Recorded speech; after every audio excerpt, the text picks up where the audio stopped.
बिस्मिल्लाहिर्रहमानिर्रहीम। अस्सलाम वालेकुम स्टूडेंट्स। आज की इस वीडियो में हम बात करेंगे कि हम यूज़र से किस तरह से सी प्लस प्लस प्रोग्राम के अंदर इनपुट ले सकते हैं।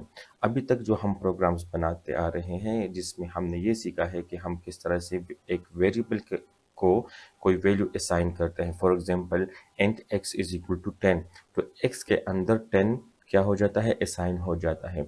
अब ये 10 प्रोग्राम के अंदर हमेशा ही 10 ही रहेगा x वेरिएबल के अंदर। क्यों?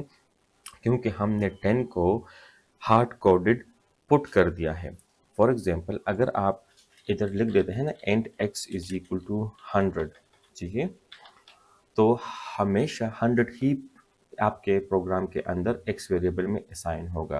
लेकिन कभी कभार ऐसी सिनेरियो होती है, हमारे पास ज़रूरत या रिक्वायरमेंट आ जाती है जिसके अंदर हमें यूज़र से रन टाइम के वक्त वैल्यू चाहिए। फॉर एग्जांपल अगर हम यूज़र से पूछें कि प्लीज़ इंटर योर एज और वो एज इंटर करे 15, ठीक है, और फिर हम उसको चेक करेंगे बाद में कि अगर ये 18 से कम है तो ही इज़ अ माइनर, और अगर 18 या 18 प्लस है तो he is not a minor. तो हम इस तरह से चीज़ें कर सकते हैं। लेकिन अगर हम फॉर एग्जांपल इंटीजर एक्स या x की बजाय एज कर ले और एज में 15 पुट करें, तो ये प्रोग्राम हमेशा ही इसमें 15 असाइन करेगा, क्योंकि it is hard coded value. तो ये 15 क्या है, एक इंटीजर लिटरल वैल्यू है जो कि हमेशा हमारे एज वेरिएबल के अंदर हार्ड कोडेड ही होगा। ठीक है, तो अगर हम इस तरह प्रोग्राम बनाना चाहते हैं तो फिर हम हार्ड कोडेड के साथ जाएंगे। लेकिन जब अगर हम डायनेमिक वैल्यू या रियल टाइम के रियल रन टाइम पे सॉरी रन टाइम पे जब हम वैल्यू लेते हैं यूज़र से, तो उसके लिए हमने क्या करना होगा, हमने यूज़र से इनपुट लेना होगा through some certain C plus plus statement. वो क्या है वो अभी हम देखते हैं। ठीक है, तो यूजुअली हम क्या करते हैं, हम करते हैं सी आउट और एक प्रॉम्प्ट बनाते हैं यूज़र को इन्फॉर्म करने के लिए कि क्या करना है। तो हम कहते हैं कि एंटर अ नंबर, ठीक है, या हम कहते हैं कि एंटर योर एज। मैंने इस तरह से एक मैसेज प्रिंट किया है। अब मैंने यह मैसेज प्रिंट किया है और इसको मैं रन करता हूँ, तो मेरी स्क्रीन पर क्या होगा कि ये जब रन होगा तो आप देखिए कि कर्सर इधर है ही नहीं। ठीक है, तो मैं कुछ अगर इधर क्लिक भी करूँ ना तो कुछ टाइप नहीं होगा। फॉर एग्जांपल ये देखो, मैंने कुछ क्लिक किया तो प्रोग्राम खत्म हुआ। क्यों? हमने सिर्फ उसको कहा है इंटर एज योर नंबर, एक मैसेज सिर्फ प्रिंट किया है। ठीक है, तो ये हमें मतलब सिर्फ उसको बताने के लिए कुछ एंटर करो। लेकिन अब हमारे प्रोग्राम में वो फंक्शनलिटी लानी होगी कि वो जब ये मैसेज डिस्प्ले हो तो उसके सामने यूज़र कुछ चीज़ एंटर कर सके। तो इसके लिए हम सी जिस तरह सी आउट यूज़र को मैसेज देता है ना, तो एक और स्टेटमेंट है सी इन, जो कि क्या करता है, यूज़र से इनपुट लेता है। ठीक है, तो आप इस तरह कर सकते हैं सी इन, और फिर ये इंसर्शन ऑपरेटर्स आप यूज़ कर सकते हैं। और फिर इधर क्या होगा, एक वेरिएबल का नाम आपने लिखना होगा। ठीक है, तो इधर मैं थोड़ा सा स्पेस डाल लेता हूँ कि हमारा ये फॉर्मेट थोड़ा अच्छा हो। It doesn't give you any error अगर आप यहाँ पर स्पेस पुट कर देते हैं। अच्छा जी, अब मैंने इधर लिखना है एज। जब यूज़र एज कोई नंबर एंटर करेगा तो वो इस वेरिएबल में सेव होगा। लेकिन मसला ये है कि हमने बताया नहीं है कि मेमोरी में कि हमारे लिए एज के लिए जगह रिजर्व रखे।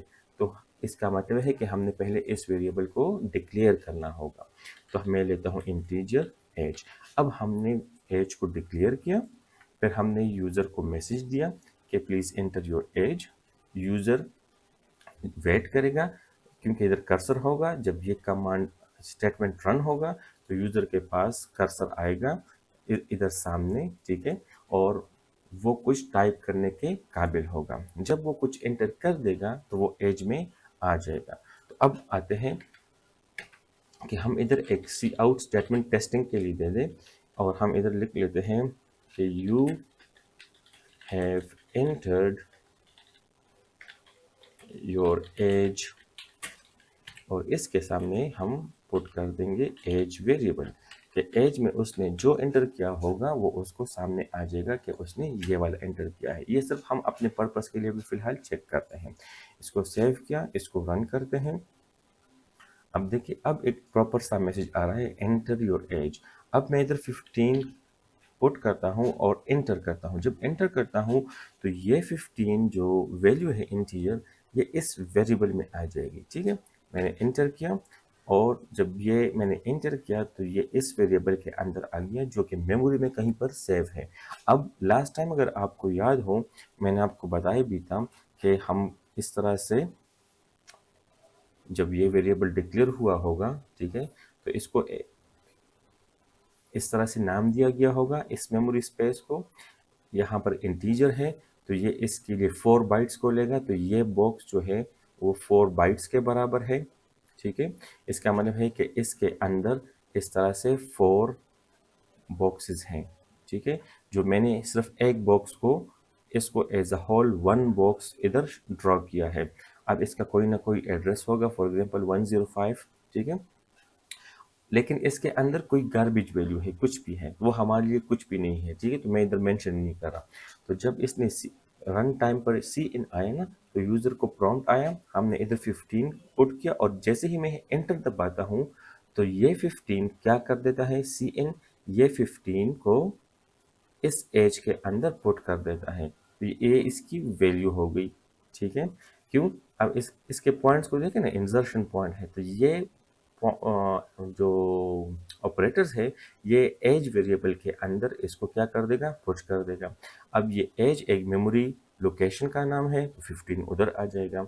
अब सिंपल सी बात है, हमने दोबारा एक मैसेज प्रिंट किया है कि you have entered your age, और फिर हमने इधर दोबारा एज वेरिएबल लिखा है।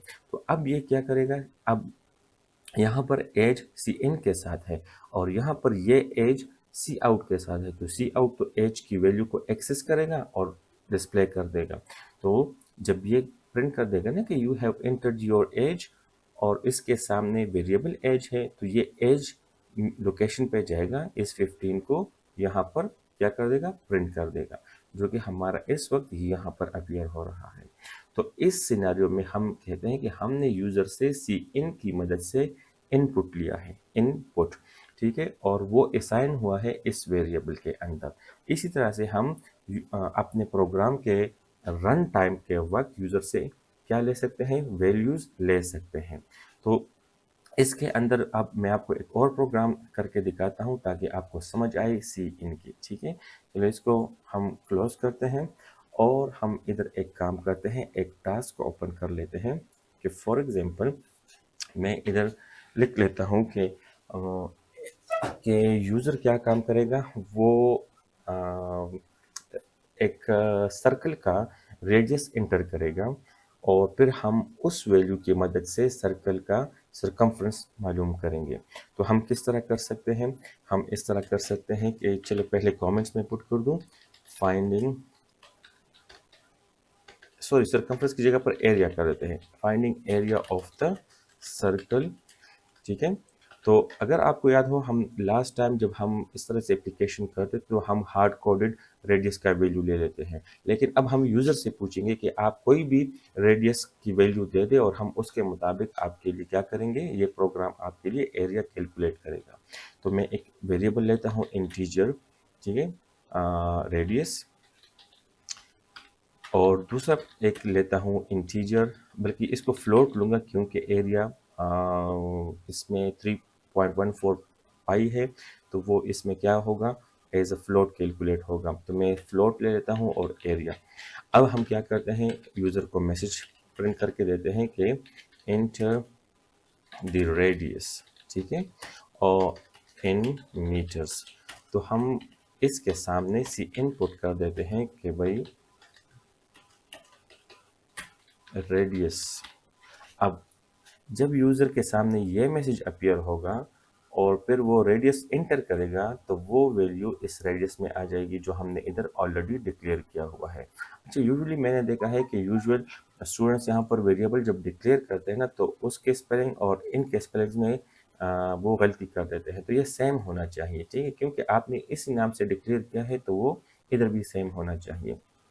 अच्छा, अब इधर हमारे पास रेडियस आ गया है, तो इसका मतलब है कि रेडियस मेमोरी में एक जगह बन गई है और उसमें एक वैल्यू आ गई होगी। अब हम क्या करेंगे, हम कहेंगे कि एरिया इज इक्वल टू क्या, सिंपल सी बात है, वो फॉर्मूले लगा दे पाई आर स्क्वायर। तो पाई की जगह पर हम लिखते हैं 3.14, 3.14 इंटू आर स्क्वेयर है, तो आर हमारे पास क्या है, रेडियस है, तो रेडियस हम इधर लिया हुआ है, तो हम इसको इस तरह करते हैं इंटू रेडियस। बात सही है। तो अब क्या होगा कि ये एवेल्युएट होकर एरिया, इसकी एरिया जो भी जवाब आएगा वो इस वेरिएबल में स्टोर हो जाएगा, तो ये भी कहीं पर मेमोरी में सेव है, और हम अब उस लोकेशन से इस एरिया को डिस्प्ले कर देंगे स्क्रीन पर यूजिंग सी आउट। तो cout area of the circle, ठीक है, विथ रेडियस। तो रेडियस किस रेडियस से, अब जो यूजर ने दिया होगा ना, तो वो किस में पड़ा होगा, इस रेडियस में। तो मैं इधर लिख लेता हूँ रेडियस, और फिर स्ट्रिंग स्टार्ट हो जाती है, तो इधर मैं थोड़ा सा स्पेस देता हूँ, और इधर भी एज, और फिर ये वाला, और फिर मैं इधर लिखता हूँ एरिया, और इसके साथ साथ मैं दोबारा इधर लिख लेता हूँ एक स्पेस, स्क्वायर मीटर या मीटर स्क्वायर जो भी है, ठीक है। और इस तरह से अब इस एंड लाइन को मैं ख़त्म कर देता हूँ। तो अब इसको रन करते हैं और देखते हैं। तो अभी ये जब, सॉरी ये वजह है, जब इसको हम रन करते हैं ये हमसे मांगता है एंटर रेडियस इन मीटर्स। तो हम कहते हैं कि 5 मीटर्स का रेडियस है, तो 5 मीटर्स के मुताबिक 78.5 स्क्वायर मीटर एरिया का सर्कल है। अब देखो इधर भी 5 आया, मेंशन हुआ है, क्यों, क्योंकि हमने इधर वेरिएबल यूज़ किया है रेडियस का, और फिर एरिया जो कैलकुलेट हुआ था वो भी इधर है, ठीक है। अब इसको दोबारा रन करते हैं और 5 की जगह पर कुछ और एंटर करते हैं। तो मैं इधर रन करता हूँ 10, ठीक है। अब क्या आ रहा है, area of the circle with radius 10 is 314 square metre, ठीक है। आई होप कि आपको इस बात की समझ आ गई है कि हम किस तरह से सी इन को यूज़ कर सकते हैं यूज़र से वैल्यूज़ लेने के लिए। यहाँ पर जो इम्पोर्टेंट चीज़ है वो आपको ये याद रखनी होगी, वेरिएबल का इस्तेमाल। वेरिएबल का इस्तेमाल आप हार्ड कोडेड भी कर सकते हैं, और आप यूज़र से वैल्यू ले भी सकते हैं, उस पर भी पुट कर सकते हैं। अगर फॉर एग्जांपल मैं इसको कहूँ कि रेडियस इज इक्वल टू 10, ठीक है, इधर ही बता दूँ, और फिर सी आउट और सी इन यहाँ से रिमूव कर दूँ, तो ये वही स्टोरी है, लेकिन यूज़र से मांगने के बजाय हमने हार्ड कोडेड इसको पहले से बता दिया है 10। बस अब इसमें फ़र्क ये है कि हर दफ़ा ये प्रोग्राम जब रन होगा तो उसके अंदर यही जवाब आएगा, क्योंकि 10 आपने इसको बता दिया। अगर आपने इसमें चेंज करना है तो खुद हार्ड कोडेड चेंज करना होगा, मतलब 11 12 इस तरह से खुद करना होगा। लेकिन फिर हमारा ये वो वाला मकसद नहीं रहा कि हम प्रोग्राम के अंदर यूज़र से कुछ ले सकते हैं। तो अगर आपने यूज़र से कुछ लेना है तो फिर अपनी सी इन का इस्तेमाल करना होगा, ठीक है। आई होप कि ये बात आपको समझ आ गई है। अब बात यह है कि मैं जब थोड़ी सी डायग्राम यहाँ पे दोबारा बना दूँ इस रेडियस के मुताबिक। चलिए जी, मैं इधर एक ब्लॉक बनाता हूँ, ठीक है। इसका नाम हुआ रेडियस, जो कि हमने डिक्लेयर किया हुआ है, ये वाला, ठीक है। और अच्छा, इसमें ये 12 अभी इस वक्त नहीं है, ठीक है। अब बात यह है कि इस मेमोरी लोकेशन में जो कि आपने डिक्लेयर कर दिया है इंट रेडियस, अब इसके अंदर वैल्यू आप हार्ड कोडेड पुट करते हैं, जिस तरह इधर मैंने 12 लिखा था ना, ये अगर आप हार्ड कोडेड 12 करते हैं तब भी इसका मतलब है कि यहाँ पर क्या आएगा, 12 आएगा, ठीक है। लेकिन हर बार 12 इसमें आएगा। और अगर आप इसको इस तरह नहीं करते और आप सी इन के थ्रू यूज़र से लेते हैं, तो यूज़र अगर 12 एंटर करे, 15 एंटर करे, 16 एंटर करे, जो भी एंटर करे, फिर उसके मुताबिक वैल्यू इधर आएगी। फॉर एग्जांपल अगर उसने 12 की बजाय 112 एंटर किया तो फिर इधर 112 आएगा। और फिर उसके मुताबिक जब आपने एरिया भी डिक्लेयर किया हुआ है तो एरिया भी इधर डिक्लेयर्ड होगा, फॉर एग्जांपल एरिया, ठीक है। तो एरिया क्या है, एरिया में कुछ नहीं है, गार्बेज वैल्यू है। लेकिन जब वो रेडियस पुट करेगा तो इधर रेडियस आ जाएगा, और फिर 3.14 इस 112 के साथ 112 112 और 3.14 ये आपस में मल्टीप्लाई होकर इससे जो भी वैल्यू आएगी इस एक्सप्रेशन से, ठीक है, ये एक्सप्रेशन जब एवेल्युएट होगा इससे जो भी वैल्यू आएगी वो असाइन हो जाएगी एरिया में। क्यों, हमने ऑपरेटर यूज़ किया है असाइनमेंट का। तो अब एरिया के अंदर जब ये वैल्यू आएगी तो वो इधर आएगी।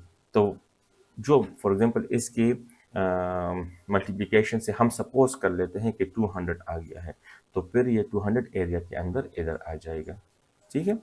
और फिर उसके बाद सी आउट लिखा है, सिंपल सी बात है, ये प्रिंट होगा। फिर उसके सामने यहाँ से रेडियस प्रिंट होगा, फिर यहाँ से एरिया प्रिंट होगा, और ये वाला और ये वाला बीच में टेक्स्ट की तरह प्रिंट हो जाएगा। आई होप कि आपको इस बात की समझ आ गई होगी। चलो इसको एक बार रन कर लेते हैं और देखते हैं कि क्या जवाब आएगा अगर हम 112 पुट कर देते हैं। जी, 39388.2 स्क्वायर मीटर्स। तो इसको 0.2 क्यों आया? क्योंकि यहाँ पर हमने एरिया को फ्लोट में लिया हुआ है और यहाँ पर 3.14 इंटीजर्स के साथ मल्टीप्लाई हुआ है। तो जब इंटीजर इंटीजर के साथ मल्टीप्लाई होता है, जवाब इंटीजर आता है, और जब इंटीजर वैल्यू किसी भी फ्लोटिंग पॉइंट के साथ मल्टीप्लाई होती है तो हमारे पास जवाब फ्लोटिंग पॉइंट में आता है। तो इसलिए हमारा फाइनल रिजल्ट इधर फ्लोटिंग पॉइंट में है। अब ये गौर से देखिएगा, अगर मैं इसको इंटीजर करूँ यहाँ पर, ठीक है, सेव करूँ और इसको दोबारा रन करूँ और वही 1112 दे दूँ, तो अब मेरे पास पॉइंट वाली वैल्यू नहीं आएगी। क्यों? और जो डेसिमल पार्ट है वो इससे ख़त्म हो जाती है और सिर्फ इंटीजर वाली पार्ट यहाँ पर असाइन हो जाता है। क्यों? Area is integer now. I hope कि आपको ये बात समझ आ गई है। Thank you for watching this video. फिर मिलते हैं नेक्स्ट वीडियो में।